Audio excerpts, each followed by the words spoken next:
You know how they say that life can change in an instant? Well, let me tell you, it's true. One moment you're living your best life, and the next you're caught up in a whirlwind of drama that you never saw coming. That's exactly what happened to me. And boy, was it a doozy. Let me start from the beginning. My name's Jenny, 35, female, and I'm originally from Ireland. Growing up, my home life was, well, let's just say it wasn't great. My family was toxic, and I knew I had to get out of there if I wanted any shot at a decent life. So I did what any smart, determined girl would do. I studied my butt off and managed to snag a full-ride scholarship to NYU. Talk about a dream come true. When I first touched down in the Big Apple, I was like a kid in a candy store. Everything was so new and exciting. And for the first time in my life, I felt like I could breathe. I threw myself into my studies, determined to make the most of this opportunity. And you know what? It paid off. I graduated with flying colors and landed an internship at a prestigious law firm. And that's where I met him, Harold. He was this charming, older guy who took me under his wing, showing me the ropes and giving me advice. At first, I thought he was just being nice, you know. But then things started to change between us. We'd grab coffee together, chat about cases, and before I knew it, we were dating. Looking back, I can see all the red flags now, but at the time, I was too caught up in the romance of it all. Harold was my first real boyfriend, and I was head over heels. When he suggested I quit my job at the firm because of a potential conflict of interest, I didn't even hesitate. He promised he'd take care of me, that I didn't need to worry about anything, and like an idiot, I believed him. Fast forward a bit, and we were engaged and married. I thought I was living a fairy tale, but let me tell you, that fairy tale turned into a nightmare really quick. Harold started showing his true colors, and they weren't pretty. He'd put me down, make snide comments about my accent, and act like I was some kind of burden. But I stuck it out, thinking maybe it was just a rough patch, maybe he was just stressed from work. Then boom, the bombshell dropped. I was 29. We'd been married for 3 years at that point, and I stumbled across some texts on Harold's phone. I had suspected him of cheating, but what I found might have been worse. There were baby photos, and get this, a freaking birth certificate. Turns out my darling husband had a whole kid he never told me about. Talk about a plot twist, right? I confronted him, obviously. I mean, who wouldn't? I was ready to pack my bags and call it quits right then and there. But Harold, he turned on the waterworks, begging and pleading for forgiveness. He spun this whole story about how it was a one-night stand before we met, and he didn't even know about the kid until she was 5. By then, we were already dating, and he didn't know how to bring it up. Babe, listen to me. Listen to you? Why should I? You had all this time to come clean, and you're only doing it now because you got caught. Give me one good reason why I should stay with you. Because we love each other, and because we made vows. You can't give up on me like this. You can't do this to me. Why should I stick around for this? I didn't sign up for any of this. Babe, please, you gotta believe me. I didn't know how to handle this. I'm so sorry. Please forgive me. Looking back, I should have run for the hills right then and there, but you know how it is when you're in love, or think you are. You make excuses, you rationalize, so like an idiot, I forgave him. Not immediately, of course. He was sleeping on the couch for like a month before I caved. I mean, I'd always wanted to be a mom, and even if it wasn't exactly how I pictured it, being a stepmom seemed like it could be pretty cool. So we started integrating little Hannah into our lives. And let me tell you, that kid was a piece of work. Rude, disrespectful, always causing trouble. But I tried to be understanding, you know. I figured she was acting out because of her broken home situation. So I put on my patient hat and tried my best to be gracious and forgiving, even when she was being a total brat. I want the ice cream now. And we'll get it for you, sweetie. You just have to be a bit patient, okay? I have to drop off some clothes at Goodwill. and then we'll get whatever ice cream you want. Goodwill? Why do you want to help those poor people? I don't care about them. That's not a very nice thing to say. They are people in need and they need our help. I don't care. I hope they all die. And don't tell me what's nice and what's not nice. You're not my mom. I know, sweetie, but I'm just trying to make you see. Don't call me sweetie, you old hag. You're nothing like my mommy. She's pretty and you're ugly. Why did Dad even marry you? That's enough, you little brat. You better behave before we drop you off the side of the road and not look back. You wouldn't do that to me. Try me, missy. You won't be missed. That's not necessary, babe. That's quite mean. Stay out of it. As time went on, things just kept getting worse. It was like turning 30 flipped a switch in Harold. He stopped even pretending to care about me or our marriage. The put-downs got meaner, the neglect more obvious. I stuck it out for a few more years trying to make it work. But by the time I hit 34, I'd had enough. I finally worked up the courage to file for divorce. Of course, Harold tried to talk me out of it. He cried, he begged, he made all sorts of promises, the works. But this time, I wasn't falling for it. I stood my ground and eventually the divorce was finalized. Harold, we need to talk. What is it now, Jeannie? I'm busy. This can't wait. I want a divorce. Very funny. Now, what do you really want to talk about? I'm serious, Harold. I want a divorce. What? You can't be serious. Why would you want a divorce? What happened? Are you kidding me? Have you not noticed how unhappy I've been? How you've been treating me? What are you talking about? I've given you everything you could want. Everything except respect, Harold. You've been putting me down, ignoring me, treating me like I'm nothing more than a burden to you. That's ridiculous. I've supported you, given you a home, taken care of you. No, Harold, you've controlled me. You made me quit my job and made me dependent on you. That's not support. That's manipulation. Jenny, baby, come on. We can work this out. I'll do better, I promise. I've heard that all before, Harold. Nothing ever changes. Please, Jenny, don't do this. I love you. We can fix this. I'm sorry, Harold, but it's too late for that. I've made up my mind. You can't just decide this on your own. What about everything I've done for you? What about Hannah? Hannah? The daughter you hid from me for years? The one you barely even see? The one you barely even care about? That's not fair. I've been trying with her. No, Harold, you haven't. And that's part of the problem. You make promises you don't keep. To her and to me. Jenny, please, give me one more chance. I'll change, I swear. I'm sorry, Harold. I can't do this anymore. I've already talked to a lawyer. The papers will be ready next week. You've already talked to a lawyer? Behind my back? Yes, I have. Because I knew this is exactly how you'd react. Making it all about you, trying to guilt me into staying. Fine, if that's what you want. But don't come crawling back when you realize what a mistake you're making. Trust me, Harold. This is no mistake. It's the first right decision I've made in a long time. We'll see about that. You'll regret this, Jenny. Mark my words. The only thing I regret is not doing this sooner. Goodbye, Harold. The divorce proceedings came and went fairly easily, if I do say so myself. He was so convinced I'd come crawling back, and I never did. And you know what Harold did then? He vanished. Poof, gone, just like that. The only trace of him was the alimony checks that kept showing up in my account. Other than that, it was like he'd fallen off the face of the earth. So there I was, 35 years old, divorced, and finally feeling like I could breathe again. I was just starting to get my life back on track when my phone rang. Unknown number. I almost didn't answer it, but something told me I should, and boy, was that a mistake. Hello?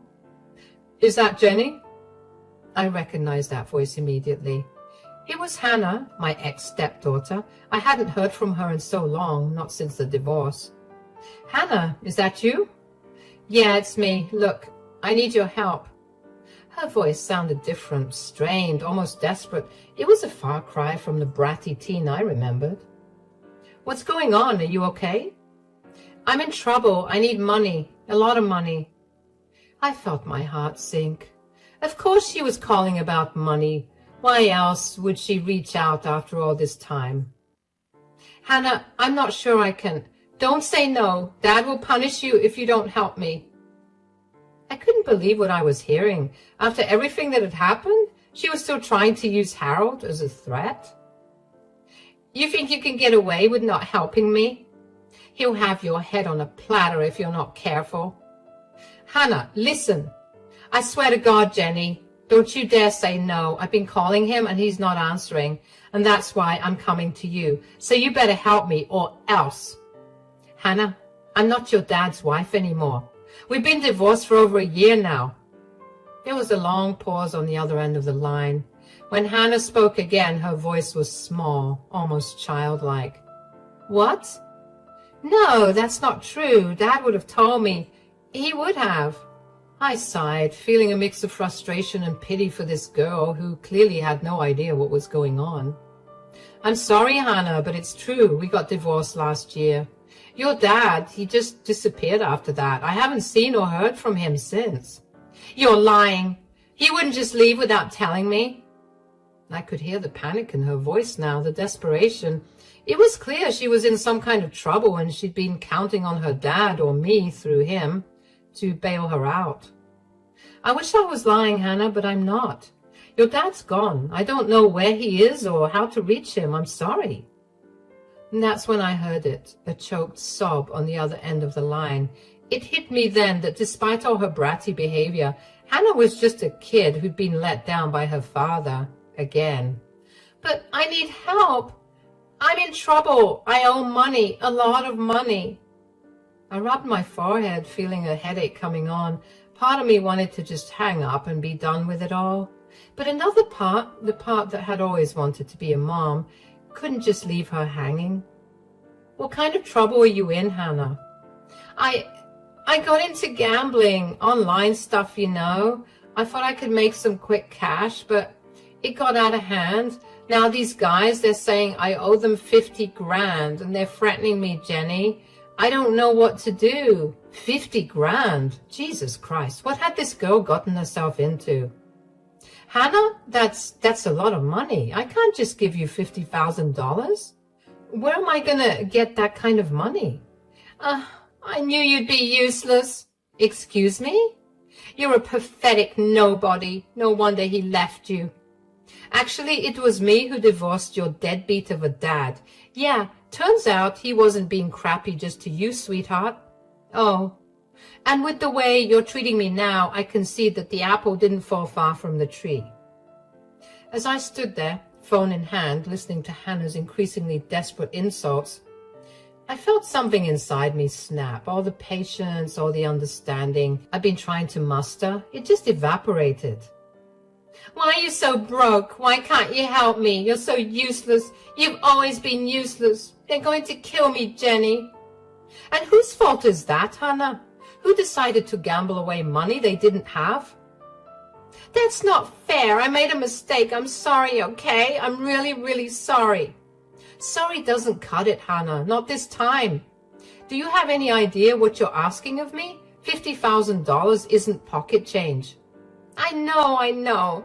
But you're the only one I can turn to. Please, Jenny, I'm begging you. I took a deep breath, trying to calm myself, and I had been planning to help her despite everything, but her attitude and the way she was lashing out, it was too much. You know what, Hannah? I was actually considering helping you. Really? Oh, thank God. I knew you. I said I was considering it, past tense. What? What do you mean? I mean that I've changed my mind. Your behavior right now, the way you're speaking to me, it's unacceptable. No, Jenny, please. I didn't mean to. Save it, Hannah. I'm done. I've put up with your awful behavior for years, always making excuses for you. And I get it. You're a young, dumb kid. But I don't know where you get off talking to people this way. I would always stick up for you, even for your deadbeat of a dad, but I'm not doing it anymore. Jenny, please, I'm sorry, I'll do anything. Goodbye, Hannah. With that, I hung up the phone. My hand was shaking as I navigated to my contacts and blocked her number. As soon as it was done, I felt a wave of emotions wash over me. Relief, guilt, anger, sadness. It was overwhelming. I sank down onto my couch, my mind racing. Had I done the right thing? Part of me felt terrible for abandoning Hannah when she was clearly in trouble. But another part, a stronger part, knew that I had to protect myself. I couldn't keep setting myself on fire to keep others warm. Weeks turned into months. I threw myself into my work, started taking yoga classes, and even began dating again. For the first time in years, I felt like I was living my life for me, not for anyone else. It was about 6 months after that fateful phone call when I ran into an old colleague from the law firm where I'd first met Harold. We decided to grab a coffee and catch up. So, how have you been, Tom? Still slaving away at Johnson & Partners? You know it. Someone's got to keep that place running. And how about you? How's life post-Harold treating you? I couldn't help but smile at that. Honestly, it's been great. I feel like I'm finally living my life on my own terms. Tom nodded, but there was something in his expression that made me pause. What is it, Tom? You've got that look. I didn't want to bring it up, but have you heard anything about Harold recently? I felt my stomach clench. Part of me wanted to say no, to change the subject and pretend I didn't care, but curiosity got the better of me. No, I haven't. Why? What's going on? Tom looked uncomfortable, stirring his coffee unnecessarily. Well, it's just rumors, you understand, but word around the office is that he's been struggling. Struggling? How? I felt like I'd been punched in the gut. Despite everything, a part of me still cared about Harold, or at least cared about the man I thought he had been.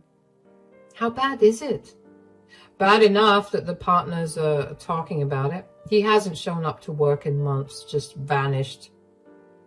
I sat back in my chair trying to process this information. Harold gambling and drinking? It didn't seem possible. He'd always been so put together, so in control. But what about his job, his clients? From what I hear, they've been reassigned. The official line is that he's on an extended sabbatical, but, well, you can imagine how that's going over. I nodded, my mind racing.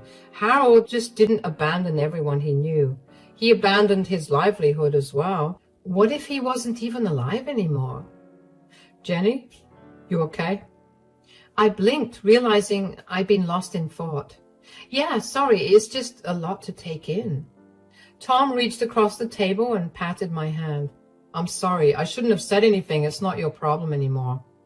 I gave him a weak smile. No, it's okay. I'm glad you told me.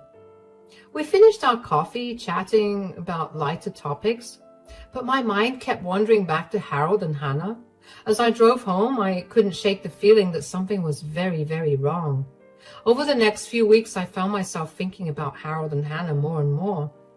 I'd catch myself wondering where they were, if they were okay. But every time these thoughts crept in, I'd remind myself of all the pain, all the stress they put me through. I'd remind myself that I'd made the right choice in cutting them out of my life. But then one rainy Tuesday afternoon, everything changed. I was at work. Obviously, I started working again after the divorce to support myself. Buried in paperwork when my phone rang. Unknown number. My heart skipped a beat. Could it be Hannah again? Or maybe even Harold. My finger hovered over the decline button, but something made me answer. Hello? Is this Jenny O'Brien? Yes, this is her. Who's calling? Miss O'Brien, this is Detective Michael Santos with the NYPD. I'm calling about Harold Thompson. I felt my blood run cold. What about him? Miss O'Brien, I'm sorry to inform you that Mr. Thompson was found deceased in his apartment this morning. The world seemed to stop. I couldn't breathe, couldn't think. What? I understand this must be a shock. Were you and Mr. Thompson close? I laughed, a harsh, bitter sound that surprised even me. We were divorced over a year ago. I haven't spoken to him since. There was a pause on the other end of the line. I see. Well, Miss O'Brien, the reason I'm calling is that you're listed as Mr. Thompson's emergency contact. We've been unable to reach his daughter, Hannah. Of course. Hannah hadn't bothered to change his emergency contact, and of course, Hannah was nowhere to be found. What do you need from me, detective? We need someone to come down to the station to answer some questions and to identify the body. I closed my eyes, feeling a headache coming on. All right, I'll be there as soon as I can. As I hung up the phone, I felt like I was in a daze. Harold was dead. The man I'd once loved, once planned to spend my life with, was gone. And now, somehow, I was responsible for dealing with the aftermath. I called my boss, explained the situation, and headed to the police station. The next few hours were a blur of questions, paperwork, and the grim task of identifying Harold's body. He looked old, worn out, nothing like the confident, charismatic man I'd married. As I was leaving the station, Detective Santos pulled me aside. Miss O'Brien, there's something else you should know. I braced myself, wondering what else could possibly go wrong. What is it? We found some concerning items in Mr. Thompson's apartment.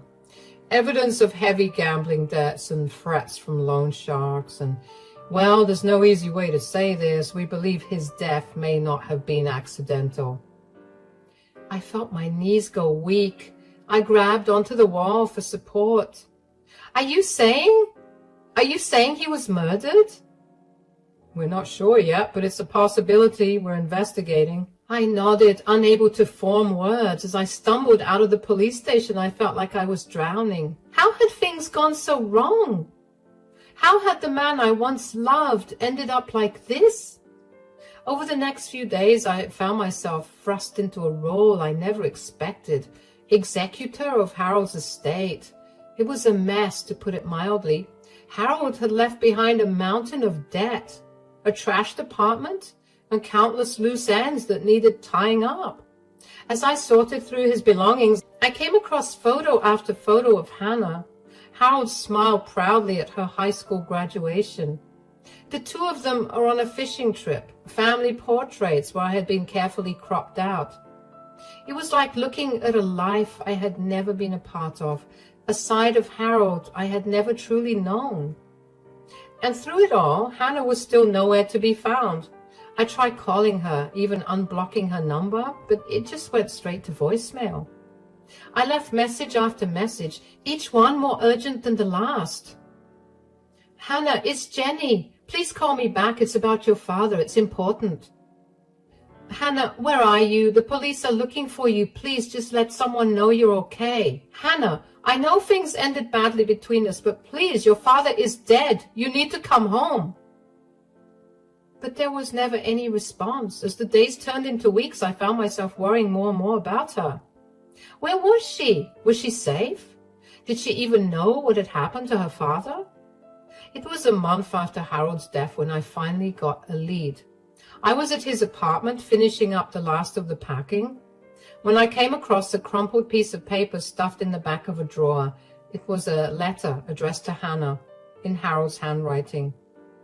My hands shook as I unfolded it. Hannah, I know I've let you down. I know I haven't been the father you deserved, but I want you to know that I love you. I've always loved you, even when I didn't show it. I'm in trouble, sweetheart, big trouble. I've made some bad decisions and gotten in with some bad people. I thought I could handle it, thought I could win it all back, but I was wrong. If you're reading this, it means things have gone very, very wrong. I'm sorry for leaving you with this mess. I'm sorry for everything. There's money hidden in the old family cabin, behind the loose brick in the fireplace. It's not much, but it should be enough to get you started somewhere new, somewhere safe. I love you, Hannah. I'm sorry I couldn't be better for you. Dad. I sank to the floor, the letter clutched in my hand. Harold had known. He'd known he was in danger. and he tried to protect Hannah in his own misguided way. With shaking hands, I pulled out my phone and dialed Detective Santos. Detective, it's Jenny O'Brien. I think I know where Hannah might be. The next day, I found myself driving up a winding mountain road, a police car following close behind. The old family cabin turned out to be a run-down shack in the Catskills, miles from the nearest town. As we pulled up, I saw a flicker of movement behind a curtain. My heart raced. Could it be her? Detective Santos and his partner approached the cabin cautiously, hands on their weapons. I stayed by the car, my heart in my throat. Hannah Thompson, this is the police. We need you to come out with your hands up. For a long moment, nothing happened, and then, slowly, the door creaked open, and there she was. Hannah looked terrible. Her hair was matted, her clothes were dirty and torn. She was rail thin with dark circles under her eyes, but she was alive. Jenny, what are you doing here? I took a step forward, my heart breaking at the sight of her. Hannah, I'm so sorry, your father. Her face crumpled, and suddenly she was sobbing, great heaving sobs that shook her entire body. Without thinking, I rushed forward and wrapped my arms around her, and she clung to me like a drowning person, her tears soaking my shirt. I didn't know. I'd been hiding. I was so scared. I stroked her hair, murmuring soothing words. At that moment, all the anger, all the resentment I'd felt towards her melted away. She wasn't the bratty teenager who had made my life hell. She was a scared, lost girl who had lost her father. It's okay, Hannah. It's okay. You're safe now. I've got you. As the police officers approached, I felt Hannah tense in my arms. No, please don't let them take me. I looked at Detective Santos, silently pleading, and he nodded, understanding. It's all right, Miss Thompson. We just want to ask you a few questions. You're not in any trouble. Slowly, gently, I led Hannah to the police car. As we drove back to the city, she told us everything, how she'd been hiding from the loan sharks, terrified they would come after her, how she'd been too scared to turn on her phone to reach out to anyone, how she'd been surviving on the small stash of cash and canned food her father had left in the cabin. It was a long, painful conversation, but as Hannah talked, I could see a weight lifted from her shoulders. She wasn't alone anymore. She didn't have to carry this burden by herself. When we got back to the city, I made a decision. I couldn't abandon Hannah, not again, not when she needed help more than ever. Hannah, why don't you come and stay with me for a while, just until we get everything sorted out? She looked at me, her eyes wide with surprise and hope. Really? You do that after everything? I nodded, squeezing her hand. Really, we're family, Hannah. Complicated, messy family, but family nonetheless. As we walked into my apartment, I knew things wouldn't be easy. There was still so much to deal with. Harold's estate, the police investigation, Hannah's own legal troubles. But for the first time in a long time, I felt like we were moving in the right direction. That night, as I lay in bed listening to the soft sounds of Hannah sleeping in the guest room, I thought about the twists and turns that had brought us to this point. I thought about Harold, about the man he had been and the man he became. I thought about forgiveness and second chances, and the strange, unpredictable ways that life can bring people together. And I realized that sometimes revenge doesn't feel as sweet as it's chalked up to be. Sometimes the universe handles your own battles in ways you never expected. Don't get me wrong, Harold was an awful man to me and his daughter, and it looked like he got his just dues. Even Hannah, in all her brattiness, managed to get her just desserts too. And I feel like she's done her time, and now is the time for second chances. As I drifted off to sleep, I made a silent promise to Hannah, to myself, and yes, even to Harold's memory. We would get through this together, because that's what family does.